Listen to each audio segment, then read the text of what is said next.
মাঠের ভিতরে দেখতে পাচ্ছি প্রচলিত শিশু শ্রম চরিত্রে একক অভিনয় করছে।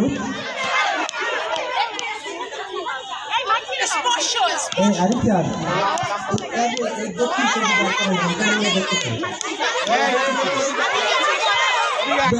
দক্ষিণ পাশে দাঁড়াও, যারা অভিনয় করবে তোমরা একটু দক্ষিণ পাশে দাঁড়াও, তাহলে চাইলে যারা সেটা দেখতে পায়।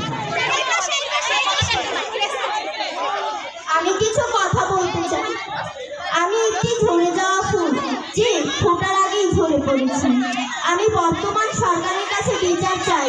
আমাদের মতো শিশুদের কেন এরকম পরিণতি হয়? কেন আমাদের কি কোনো স্বপ্ন নেই? আমরা কি কোনো স্বপ্ন দেখতে পারি না? আমাদের কোনো স্বপ্ন দেখা